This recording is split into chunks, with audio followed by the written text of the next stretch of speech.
മുനീശ്വര കോവിലിന് മുമ്പിൽ അദ്ദേഹം ഇറങ്ങുന്നതിന് ശേഷമുള്ള മുഴുവൻ ആക്ടിവിറ്റീസും അവർ മാറി നിന്ന് സാഗൂതം വീക്ഷിക്കുന്നുണ്ടായിരുന്നു. ആ സുഹൃത്ത് വന്ന് അദ്ദേഹത്തിനെ കണക്ട് ചെയ്തതിന് ശേഷവും ഷംസുദ്ദീൻ ഷംസുദ്ദീൻ അവിടെ തന്നെ, കാരണം ക്വാർട്ടേഴ്സിലേക്ക് കൊണ്ടുപോകട്ടെ. മലബാർ എക്സ്പ്രസ് എപ്പോഴാ? രാത്രിയില്ല. നേരെ ഡ്രൈവർമാരെയോ അല്ലെങ്കിൽ പിയൂണ് പി എമാരെ ഇവരുടെയൊക്കെ അടുത്തുമല്ലേ ഇങ്ങനെ തട്ടിക്കൂടി നിന്ന് അവരെ വശീകരിച്ച് കയ്യിലെടുത്ത് അവരോട് കാര്യം പറഞ്ഞ് ഷംസുദ്ദീൻ ഇത്തരം കാര്യങ്ങളുമായിട്ട് നവീൻ ബാബു സാറിന്റെ അടുത്ത് പലപ്പോഴും ചെന്നിട്ടുണ്ട്. ആ പറയുന്നത് നുണയാണ്, 100% ഉറപ്പാണ്. നമസ്കാരം, ഞാൻ ജെയിംസ്. കഴിഞ്ഞ ഒക്ടോബർ മാസം 15-ാം തീയതി പുലർച്ചെ നമ്മുടെ additional district magistrate Naveen Babu sir മരണപ്പെടുകയാണ്. ഇന്നിപ്പോൾ ഒരു മാസവും ഒരു 12 ദിവസമൊക്കെ പിന്നിട്ടു. നവീൻ ബാബു സാർ ഓർമ്മയായി. നവീൻ ബാബുവിൻ്റെ വാർത്ത ഇപ്പോൾ ആരും എടുക്കുന്നില്ല. കാരണം പുതിയ ബ്രേക്കിംഗ് ന്യൂസുകൾ വന്നു, പുതിയ സംഭവങ്ങൾ, പുതിയ മരണങ്ങൾ, പുതിയ വാർത്തകളുടെ അരങ്ങേറ്റമായി. അതോടെ നവീൻ ബാബു സാർ ഓർമ്മയായി. ഇനി ആർക്കും നവീൻ ബാബു സാറിനെ വേണ്ട. ഒരു മാസം പിന്നിടുമ്പോഴേക്കും ആ ഒരു വാർത്ത ഉറങ്ങിപ്പോയി. ഞങ്ങൾ വാർത്തകൾ വാട്സാപ്പ് ചെയ്യാന്ന് പറഞ്ഞ് കൊടുത്തിരിക്കുന്ന നമ്പറുകളിലേക്ക് ഒട്ടനവധി വീട്ടമ്മമാർ വിളിച്ചു. നിലവിളിയോടുകൂടി ഒരുപാട് പേർ ഞങ്ങളോട് സംസാരിച്ചു. അവരുടെ കണ്ണുനീരോടുകൂടി നമ്മളോട് പറയുമ്പോൾ നമ്മൾ ഒരുപാട് തിരക്കിൽ എന്തെങ്കിലും ഒരു വാർത്ത ചെയ്യാൻ വേണ്ടി അല്ലെങ്കിൽ മറ്റെന്തെങ്കിലും കാര്യങ്ങൾ നിൽക്കുമ്പോഴായിരിക്കും കോൾ വരുന്നത്. നിരന്തരം വിളിച്ചുകൊണ്ടിരിക്കുകയാണ്. ഒരു വ്യക്തി തന്നെ 10, 15, 20 പ്രാവശ്യം വിളിച്ചു കഴിയുമ്പോൾ നമുക്ക് ആ കോളുകൾ എടുക്കാൻ പറ്റാതെ വരും. അങ്ങനെ എടുത്തു കഴിയുമ്പോൾ ഇവരിങ്ങനെ കണ്ണുനീരിൽ കുതിർന്ന് അവരുടെ കുടുംബാംഗം, അവരുടെ പിതാവിനെ കുറിച്ച് പറയുന്ന പോലെ, അല്ലെങ്കിൽ അവരുടെ ഭർത്താവിനെ കുറിച്ച് പറയുന്ന പോലെ, അല്ലെങ്കിൽ അവരുടെ മകനെ കുറിച്ച് പറയുന്ന പോലെ ഒട്ടനവധി അമ്മമാര് വിളിച്ചു. അതുപോലെ തന്നെ ആ പ്രായത്തിലുള്ള മകൻ എനിക്കുണ്ട്. ഞാൻ കുഴിയിലോട്ട് എടുക്കാറായി. എന്നെ ഞാൻ കുഴിയിലോട്ട് കൊണ്ടുപോയാൽ പോരായിരുന്നു. ഈ നവീൻ ബാബു എന്ന് പറയുന്ന ആ മനുഷ്യനെ എന്തിനാണ് അയാളുടെ ജീവൻ എടുത്തത്? ഞാൻ മരിച്ചിരുന്നെങ്കിൽ ആർക്കും നഷ്ടമുണ്ടായിരുന്നില്ല. നാടിന് നന്മ ചെയ്യുന്ന ഒരു നല്ല മനുഷ്യനല്ലേ, അദ്ദേഹം മരണപ്പെട്ടത് ഈ നാടിനൊരു നഷ്ടമല്ലേ എന്ന് ചോദിച്ചിട്ട് ഒരുപാട് അമ്മമാർ വിളിച്ചു. അതിൽ പ്രധാനപ്പെട്ട 1-2 കോളുകൾ മാത്രമാണ് ഞാൻ പറയുന്നത്. ഒരു അഡീഷണൽ ഡിസ്ട്രിക്ട് മജിസ്ട്രേറ്റ് ആണ് മരണപ്പെട്ടത്. നമ്മുടെ നാട്ടിലൊരു തെരുവുനായ റോഡിന് സൈഡിൽ ചത്ത് കിടന്ന അതിനെക്കുറിച്ച് അന്വേഷിക്കാനും അത് ചോദ്യം ചെയ്യാനുമായിട്ട് എത്ര പേരാണുള്ളത്. നമ്മുടെ സമൂഹത്തിൽ ആങ്കർ ചെയ്യുന്ന ആളുകളും അല്ല അഭിനയിക്കുന്നു എന്നൊക്കെ പറയുന്ന ആളുകളുമൊക്കെ എത്ര വലിയ ശബ്ദമുയർത്തി വരും. നമ്മുടെ എത്ര നടന്മാർ നവീൻ ബാബു സാറിൻ്റെ വിഷയം വന്നപ്പോൾ ചോദ്യം ചെയ്യാൻ വേണ്ടിയിട്ട് വന്നു. നാട്ടിലെ ഒരുപാട് വലിയ പ്രശ്നങ്ങളൊക്കെ വരുമ്പോൾ ചോദ്യം ചെയ്യുന്ന ചില നടന്മാരൊക്കെ നമ്മുടെ മലയാള സിനിമയിലുണ്ട്. നമുക്കേറെ പ്രിയങ്കരാണ് അവർ, അതിലൊന്നും മാറ്റമൊന്നുമില്ല. നാട്ടിൽ നടക്കുന്ന ഒരുമാതിരിപ്പെട്ട വലിയ ആക്രമണമൊക്കെ നടന്നു കഴിഞ്ഞാൽ അവരെന്തെങ്കിലുമൊക്കെ പറഞ്ഞ് അവർ ചോദ്യം ചെയ്യാൻ വേണ്ടി വരും. ചെറുപ്പക്കാരായിട്ടുള്ള ചില നടന്മാരുണ്ട്, പ്രായത്തിൽ മുതിർന്ന ചില നടന്മാരുണ്ട്. പക്ഷേ നവീൻ ബാബു സാറിൻ്റെ വിഷയത്തിൽ എത്ര പേർ പ്രതികരിച്ചു? ഇപ്പോഴത്തെ മാസം 1 പിന്നിടുമ്പോൾ നവീൻ ബാബു സാർ നഷ്ടപ്പെട്ടതിൽ ആർക്കാണ് ഒരു നഷ്ടം വന്നിരിക്കുന്നത്? കേരള ജനതയ്ക്ക് എന്തെങ്കിലും നഷ്ടമുണ്ടായോ? അല്ലെങ്കിൽ കണ്ണൂർ പുതിയ ADM വന്നു, അല്ലെങ്കിൽ പുതിയ ആ തസ്തികയിലേക്ക് പുതിയ ആൾ വന്നു, അല്ലെങ്കിൽ പത്തനംതിട്ടയിൽ അദ്ദേഹം ട്രാൻസ്ഫർ ആയി വരുന്നിടത്തേക്ക് പുതിയ ഉദ്യോഗസ്ഥനോ അല്ലെങ്കിൽ ഉദ്യോഗസ്ഥയോ വന്നു. അദ്ദേഹം പോയതുകൊണ്ട് ആർക്ക് നഷ്ടമുണ്ടായി? അദ്ദേഹത്തിന്റെ ഭാര്യയ്ക്കും അദ്ദേഹത്തിന്റെ 2 പെൺകുഞ്ഞുങ്ങൾക്കും മാത്രമാണ് നഷ്ടമുണ്ടായത്. മറ്റാർക്കും ഒരു നഷ്ടമുണ്ടായിട്ടില്ല. ഈ വീട്ടമ്മമാരായിട്ടുള്ള സ്ത്രീകൾ, അമ്മമാര്, പെങ്ങന്മാർ, ഒരുപാട് പേര് ഇതിങ്ങനെ നിരന്തരം ഭക്ഷണം പോലും അവർക്ക് കഴിക്കാൻ വേണ്ടി പറ്റുന്നില്ല. ആ മനുഷ്യന് നീതി കിട്ടണം, ആ കുടുംബത്തിന് നീതി കിട്ടണം എന്നുള്ള ആവശ്യവുമായി നിരന്തരമായി ഇങ്ങനെ അതിനെ ഫോളോ അപ്പ് ചെയ്തുകൊണ്ടിരുന്ന ഒരു മലയാളി കുടുംബ സമൂഹമുണ്ട്. എല്ലാവരും മറന്നു തുടങ്ങിയിരിക്കുന്നു ഇപ്പോൾ.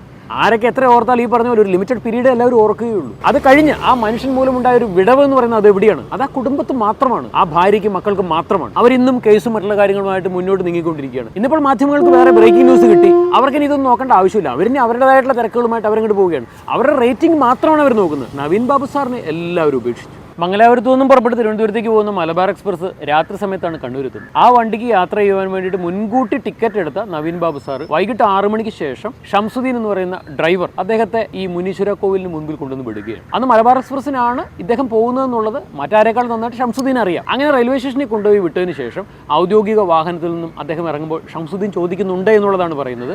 എന്തിനാണ് ഇവിടെ ഇറങ്ങുന്നത്? അപ്പോൾ അദ്ദേഹം പറയുന്നുണ്ട്, എനിക്ക് എൻ്റെ സുഹൃത്തിനെ കാണണം, അതിനുവേണ്ടി ഞാൻ ഇവിടെ ഇറങ്ങുകയാണ് എന്നുള്ളതാണ് ഷംസുദ്ദീൻ പോലീസിന് കൊടുത്തിട്ടുള്ള മൊഴി. അങ്ങനെ അവിടെ ഇറങ്ങിയ നവീൻ ബാബു സാർ അദ്ദേഹം യാത്ര ചെയ്ത് പോവുകയാണ് അങ്ങ് പത്തനംതിട്ടയ്ക്ക്. ഇനി അദ്ദേഹം മടങ്ങി കണ്ണൂരേക്കില്ല, കാരണം ഇവിടുന്ന് ട്രാൻസ്ഫർ ആയി പോവുകയാണ്. അത് മാത്രമല്ല 7 മാസം കഴിഞ്ഞാൽ അദ്ദേഹം ജോലിയിൽ നിന്ന് വിരമിക്കുകയുമാണ്. അത്രയും നാൾ കണ്ണൂരുണ്ടായിരുന്ന ആ മനുഷ്യൻ, അദ്ദേഹത്തിന്റെ സന്തത സഹചാരിയായിട്ടുള്ള ഷംസുദ്ദീൻ അവിടെ കൊണ്ടുപോയി ഇറക്കി വിടുമ്പോൾ എന്തുകൊണ്ടാണ് സാറിന്റെ ട്രെയിൻ എന്തായാലും രാത്രി 8:30, 9 മണിയായിട്ടല്ലേ, എന്തിനാണ് ഇവിടെ ഇറങ്ങുന്നതെന്നുള്ളൊരു വാക്ക് ഷംസുദ്ദീൻ ചോദിച്ചില്ല എന്നുള്ളത് എല്ലാ മലയാളികളുടെ ഇടയിലെ ഒരു പ്രധാനപ്പെട്ട ചോദ്യമാണ്. ഷംസുദ്ദീൻ എന്തുകൊണ്ട് ചോദിച്ചില്ല? അല്ല എന്നുണ്ടെങ്കിൽ ഷംസുദ്ദീനും നവീൻ ബാബു സാറും തമ്മിൽ അങ്ങനെ ഒരു ബന്ധമുണ്ടായിരുന്നില്ല. കാരണം ഷംസുദ്ദീന് ഈ പിന്നാമ്പുറ കളികളുള്ള ആളുകളുമായിട്ട് ഷംസുദ്ദീന് പരിചയമുണ്ടായിരിക്കാം. നമ്മൾ പലപ്പോഴും കണ്ടിട്ടുണ്ട്. നമ്മുടെ നാട്ടിലൊരു ഉയർന്ന ഉദ്യോഗസ്ഥനുണ്ടെന്നുണ്ടെങ്കിൽ, നമ്മൾ സിനിമകളിലെ കണ്ടിട്ടുള്ള കാര്യങ്ങളാണ്, ഒരു തഹസിൽദാരാണെന്നുണ്ടെങ്കിൽ ആ തഹസിൽദാരുമായിട്ട് വളരെ അടുപ്പമുള്ളത് ആരായിരിക്കും? സ്വാഭാവികമായിട്ടും അദ്ദേഹത്തിന്റെ ഡ്രൈവറായിട്ട് എപ്പോഴും കൂടെയുള്ള ആൾ. അല്ലെന്നുണ്ടെങ്കിൽ അദ്ദേഹത്തിന്റെ ക്യാബിനിൽ പേപ്പറുമായിട്ട് കടന്നു ചെല്ലുന്ന പിയൂൺ പോലെയുള്ള തസ്തികയിലുള്ള തഹസിൽദാരുമായിട്ട് വളരെ അടുത്ത ഇത്തരം ആളുകൾക്കായിരിക്കും തഹസിൽദാരുമായിട്ട് ബന്ധമുണ്ടാവുക. അല്ലെങ്കിൽ കളക്ടറുമായിട്ട്, കളക്ടറുടെ ഗൺമാനായിരിക്കും, കളക്ടറുടെ ഡ്രൈവറായിരിക്കും, ഇങ്ങനെയുള്ള ആളുകൾക്കായിരിക്കും ഈ ഉയർന്ന ഉദ്യോഗസ്ഥരുമായിട്ട് എപ്പോഴും ബന്ധമുണ്ടാവുക. അങ്ങനെ എപ്പോഴും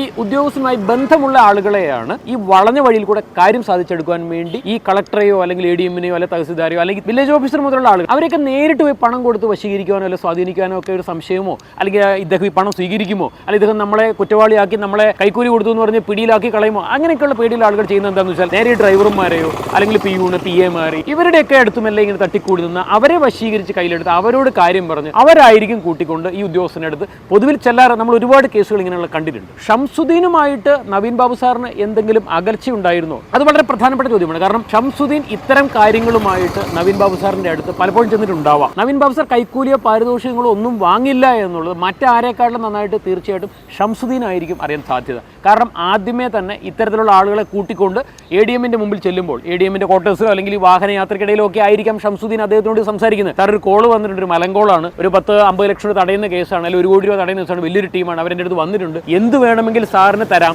സാർ അതിൽ ഒപ്പിടണം, സാർ അതിന് അംഗീകരിച്ചു കൊടുക്കണം എന്നൊക്കെ പറഞ്ഞിട്ട് ADMനോട് പലപ്പോഴും സംസാരിച്ചിട്ടുള്ള ആരായിരിക്കാം? ഈ ഷംസുദ്ദീൻ തന്നെ ആയിരിക്കാം. സാധ്യതകളാണ് നമ്മൾ പറയുന്നത്. അങ്ങനെ പറഞ്ഞപ്പോൾ തന്നെ മുളയിലെ തന്നെ നവീൻ ബാബു സാർ അത് നുള്ളിയിട്ടുണ്ടാവാം. നീ വേണ്ടത് കേസ് പിടിക്കണ്ട, ഞാനാണ് ഈ പൊസിഷൻ ഇരിക്കുന്നത്, വേണ്ട കാര്യം ഞാൻ ചെയ്തോളാം, ഇത്തരം കേസ് എനിക്ക് ഇഷ്ടമല്ല, ഇനി മേലിൽ ഇത് ആവർത്തിക്കരുത് എന്നുള്ളത് ഷംസുദ്ദീനെ ശാസിച്ചിട്ടുണ്ടാവാം. ഇങ്ങനൊരു സംഭവം ഉണ്ടായാൽ പിന്നെ സ്വാഭാവികമായിട്ടും ഈ PMമാരാണെങ്കിലും ഡ്രൈവർമാരാണെങ്കിലും പിന്നീട് അദ്ദേഹവുമായിട്ട് ചിരിച്ചു കാണിക്കുമെങ്കിലും വളരെ ഔപചാരികതയോട് കൂടിയിട്ട് ബഹുമാനത്തോടുകൂടി അദ്ദേഹത്തിന് മുമ്പിൽ നിൽക്കുമെന്നുണ്ടെങ്കിലും ഉള്ളിൽ തീർച്ചയായിട്ടും പകയായിരിക്കും.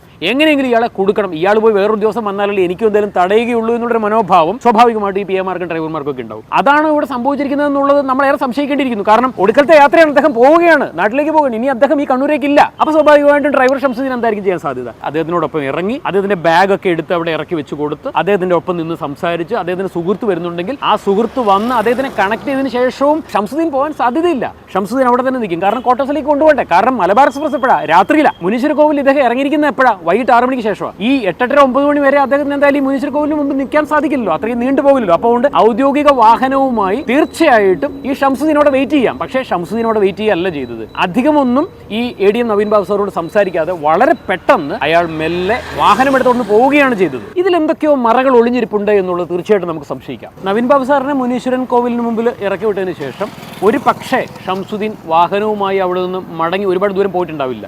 കുറേയേറെ ദൂരം എവിടെയെങ്കിലും മാറ്റിയിട്ട് അയാൾ നടന്നു വന്ന് ഈ മുനീശ്വരൻ കോവിൽ നവീൻ ബാബു സാറിനെ കാണുന്ന രീതിയിൽ അവിടെ എവിടെയെങ്കിലും നിന്നിരുന്നോ എന്നുള്ളത് വളരെ പ്രധാനപ്പെട്ട ചോദ്യമാണ്. അതിനൊക്കെ കാരണം എന്താണെന്നുള്ള പിറ്റേ ദിവസം രാവിലെയും നവീൻ ബാബു സാർ അവിടെ പത്തനംതിട്ട വീട്ടിലേക്ക് എത്തുന്നില്ല. അങ്ങനെ ഭാര്യ വിളിക്കുന്നു, അങ്ങനെ കളക്ടറേറ്റുമായിട്ട് ബന്ധപ്പെടുന്നു. അങ്ങനെ ഇവർ നവീൻ ബാബു സാർ താമസിച്ചിരുന്ന ആ ക്വാർട്ടേഴ്സിൽ എത്തുകയാണ്. ക്വാർട്ടേഴ്സിൽ എത്തുമ്പോഴും ഈ ഡോറ് മലരൊക്കെ തുറന്നു കിടക്കുന്നത് കണ്ടിട്ട് അകത്ത് കയറി എന്താണ് സംഭവിച്ചിരിക്കുന്നത് അവിടെ എന്നുള്ളതെന്ന് അറിയുവാൻ വേണ്ടിയിട്ട് മെനക്കെടാതെ ഉടനെ തന്നെ ഗൺമാനെ വിളിച്ചു വരുന്നു, വേറെ പലരെയും വിളിച്ചു വരുന്നു. എന്നിട്ട് 3 പേരുടെ ഒന്നിച്ച് കയറി എന്നാണ് പറയുന്നത്. അതെന്ത് അടിസ്ഥാനത്തിലാണ്? തൊട്ട് മണിക്കൂറുകൾക്ക് മുൻപ് അദ്ദേഹത്തിനെ കണ്ട് യാത്രയായവരാണ് ഇവരെല്ലാവരും. ഇവർ ആൾക്കൂട്ടത്തെ വിളിച്ചു വരുത്തി 3-4 പേരുടെ സാമീപ്യത്തിൽ മാത്രമേ പുലർച്ചെ 5 മണി അല്ലെങ്കിൽ 6 മണി സമയത്ത് അകത്തെന്താ സംഭവിച്ചിരിക്കുന്നത് മലരൊക്കെ തുറന്നെടുക്കാണ് ഈ റൂം. അപ്പോൾ അകത്ത് കയറി നോക്കിയിട്ടുണ്ടെന്നുള്ളത് 100% ഉറപ്പായിട്ടുള്ള കാര്യമാണ്. ചോറ് തിന്നുന്ന ഏതൊരു മനുഷ്യനും ചിന്തിക്കാൻ പറ്റുന്ന ഒരു കാര്യമാണത്. ആ പറയുന്നത് നുണയാണ്, 100% ഉറപ്പാണ്. ഇതൊന്നും കണ്ടെത്താൻ വേണ്ടിയിട്ട് എന്തുകൊണ്ടാണ് നമ്മുടെ പോലീസിനാവാത്തത്? ADM നവീൻ ബാബു സാർ എങ്ങനെ മുഴുവൻ സമയം ബാഗിൽ ഇങ്ങനെ കുറച്ച് കയറും കൊണ്ടാണോ നടന്നിരുന്നത്? എപ്പോൾ വേണമെങ്കിലും തൂങ്ങിച്ചാവാൻ വേണ്ടി തയ്യാറായിട്ട് കുറച്ച് കയർ ഇങ്ങനെ എപ്പോഴും ഇങ്ങനെ ബാഗിൽ കരുതിയിരുന്നു. അദ്ദേഹം ഇങ്ങനെ ആ ക്വാർട്ടേഴ്സിന്റെ ഒരു സ്പെയർ ചാവി ഡ്യൂട്ടിയിൽ ഇരിക്കുന്ന സമയത്ത് തന്നെ ഈ ഒരു ഡേറ്റിൽ ഇങ്ങനെ PP ദിവ്യയെ പോലുള്ള ഒരു സ്ത്രീ വന്ന് അപമാനിക്കുമെന്നും അതിന്റെ അപമാന ഭാരത്താൽ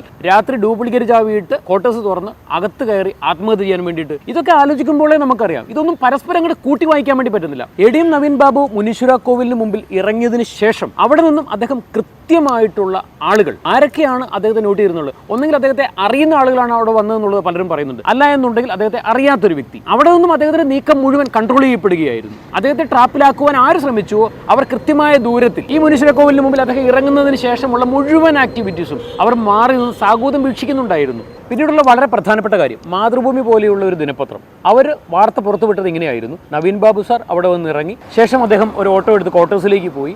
ക്വാർട്ടേഴ്സിൽ പോയിട്ട് അദ്ദേഹം വീണ്ടും മലബാർ എക്സ്പ്രസിന് കണക്കാക്കിയിട്ട് മടങ്ങി വരികയാണ്. മടങ്ങി വന്നു കഴിഞ്ഞപ്പോൾ ഈ മലബാർ പോയി എന്നുള്ളത് അദ്ദേഹം മനസ്സിലാക്കുന്നു. ശേഷം അദ്ദേഹം ബെഞ്ചിൽ വന്ന് ബാഗുകളെല്ലാം വെച്ച് അവിടെ ബെഞ്ചിൽ അദ്ദേഹം ചാരിയിരുന്നു. പിന്നീട് അദ്ദേഹം മുഖത്തെല്ലാം ഇങ്ങനെ അമർത്തി കൈകൊണ്ടിങ്ങനെ വല്ലാത്തൊരു ടെൻഷൻ അദ്ദേഹത്തിന്റെ മുഖത്ത് കാണാമായിരുന്നു. അദ്ദേഹം ആ പ്ലാറ്റ്ഫോമിൽ കൂടെ അങ്ങോട്ടും ഇങ്ങോട്ടും നടന്നതിന് ശേഷം ട്രാക്കിലിറങ്ങി എന്നുള്ളത് പറയുന്നുണ്ട്. മാതൃഭൂമിയെ പോലൊരു പത്രം അങ്ങനെ ഒരു വാർത്ത പുറത്തുവിടണമെന്നുണ്ടെങ്കിൽ വെറുതെ അങ്ങനെ ഒരു വാർത്ത അവർ പുറത്തുവിടുമോ? സ്വാഭാവികമായിട്ടും പോലീസ് പറയുന്നത് പ്രകാരം തന്നെയാണ് മാതൃഭൂമിയിൽ എന്ന വാർത്ത വന്ന്. പിന്നീട് എന്താണ് സംഭവിച്ചത് എന്നുള്ളത് ഏറെ നിഗൂഢമായിട്ടുള്ള കാര്യമാണ്. പിന്നീട് അബദ്ധം പറ്റിയതാണ് എന്ന് പറഞ്ഞ് ആ വാർത്തകളെല്ലാം തിരിച്ചെടുക്കുന്ന രീതിയിലുള്ള വാർത്തകളാണ്. മാതൃഭൂമി മനോരമയെ പോലൊരു പത്രം ഒരു വാർത്ത അവർ പുറത്തുവിടുന്നുണ്ടെങ്കിൽ പോലീസിന്റെ അടുത്തു നിന്നും കൃത്യമായ തെളിവടക്കം അവർക്ക് ലഭിക്കാതെ അവരൊരിക്കലും വാർത്ത പബ്ലിഷ് ചെയ്യില്ല. അപ്പോൾ അതുകൊണ്ട് നമ്മൾ മനസ്സിലാക്കേണ്ടത് റെയിൽവേ പ്രൊട്ടക്ഷൻ ഫോഴ്സ് RPFന്റെ കയ്യിൽ നിന്നും വീഡിയോ ദൃശ്യങ്ങൾ, ഈ ട്രാക്കിൽ കൂടെ നടക്കുന്ന എത്രയോ CC ക്യാമറയാണ് ഒരു റെയിൽവേ സ്റ്റേഷനിലുള്ളത്. സെൻട്രൽ ഗവൺമെന്റിന്റെ കീഴിലുള്ള റെയിൽവേയിൽ ഈ CC ക്യാമറകളൊന്നും ഇല്ല എന്നുള്ളതാണ് പറഞ്ഞു വരുന്നത്. CC ക്യാമറ വിഷയങ്ങൾ പുറത്തു വന്നത് സത്യമാണ്.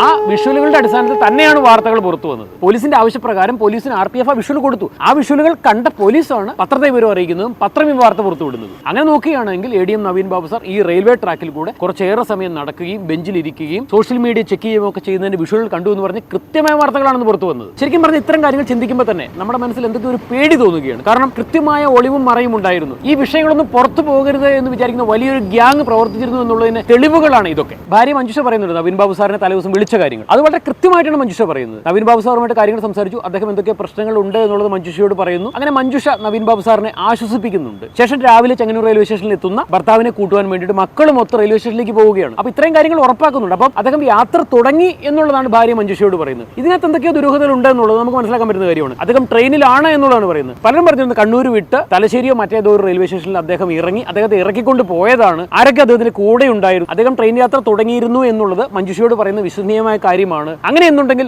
അദ്ദേഹം ട്രെയിനിൽ കയറിയിട്ടുണ്ട്. ഇവിടെ എന്താണ് സംഭവിച്ചിട്ടുള്ളത്? നവീൻ ബാബു സാറിന്റെ മരണം അത് യഥാർത്ഥത്തിൽ ആത്മഹത്യയാണോ കൊലപാതകമാണോ എന്ന് അറിയുവാനുള്ള ഏറ്റവും പ്രധാനപ്പെട്ട കാര്യങ്ങളിൽ ഒന്നായിരുന്നു മരണമടഞ്ഞ ആളുടെ കൈത്തണ്ടയിൽ നിന്നും കെട്ടിത്തൂങ്ങുവാൻ ഉപയോഗിച്ച കയറിന്റെ സെല്ലോ ടേപ്പ് ലിഫ്റ്റിംഗ്. അത് നടത്തിയിട്ടില്ല. അത് നടത്തിയിരുന്നുവെങ്കിൽ ആത്മഹത്യയാണോ കൊലപാതകമാണോ എന്നുള്ളത് കൃത്യമായി അറിയാൻ വേണ്ടി സാധിക്കുമായിരുന്നു. അതുപോലെ തന്നെ നമുക്ക് എല്ലാവർക്കും അറിയുന്ന ഒരു വിഷയമാണ് തഹസിൽദാരാണ് ADM നവീൻ ബാബു സാറിന്റെ ഭാര്യ. അദ്ദേഹത്തിന്റെ സഹോദരനാണെങ്കിൽ വളരെ പ്രശസ്തനായിട്ടുള്ള ഒരു അഭിഭാഷകനുമാണ്. ഇവരാരും എത്തിച്ചേരുന്നതിന് മുമ്പ് പോസ്റ്റ്മോർട്ടവും ഇൻക്വസ്റ്റും മറ്റുള്ള കാര്യങ്ങളെല്ലാം തീർത്ത് കിട്ടി വെട്ടിയിലാക്കി അടച്ചു കളഞ്ഞു. ഇത്രയും ബഹളങ്ങളും കോലാഹലങ്ങളും ഒക്കെ ഉണ്ട്. ഒരു വില്ലേജ് അസിസ്റ്റന്റ് മരണപ്പെട്ടാൽ പോലും ഇതിലേറെ വാല്യൂ കൊടുക്കുമെന്നുള്ളത് നമുക്ക് പറയാതിരിക്കാനാവും. എന്തായാലും ജീവിച്ചിരുന്ന് നമ്മളെയൊക്കെ ഇത്രയും സേവിച്ച ഈ നാടിന് വേണ്ടി ജീവിച്ച ഒരു മനുഷ്യൻ അദ്ദേഹം മരണപ്പെട്ടതിന് ശേഷം നമുക്ക് അദ്ദേഹത്തിന് കൊടുക്കാൻ പറ്റുന്ന നീതി എന്ന് പറയുന്നത് എന്താണ്? നമ്മുടെ നിയമ സംവിധാനങ്ങളെല്ലാം ഉപയോഗിച്ച് എന്താണ് അദ്ദേഹത്തിന് പറ്റിയത്, അദ്ദേഹത്തെ പിന്തുടർന്നവർ ആരൊക്കെയാണ്, ഇതിന് പിന്നിലെ നിഗൂഢതകൾ എന്തൊക്കെയാണ്, എന്ത് മാഫിയാണ് ഇതിന് പിന്നിൽ കളിച്ചിരിക്കുന്നത്, അവരിലേക്കൊക്കെ എത്താൻ അന്വേഷണ ഉദ്യോഗസ്ഥന്മാർക്ക് യാതൊരു ബുദ്ധിമുട്ടും ഉണ്ടാവില്ല. കാരണം പ്രശാന്തനെ പോലെയും ഷംസുദ്ദീനെ പോലെയും അങ്ങനെയുള്ള ഗൺമാന്മാർ അങ്ങനെ ഒരുപാട് പേര് നവീൻ ബാബു സാറിനോടൊപ്പം ഉണ്ടായിരുന്നവരുണ്ട്. കൃത്യമായി ചോദ്യം ചെയ്താൽ കൃത്യമായി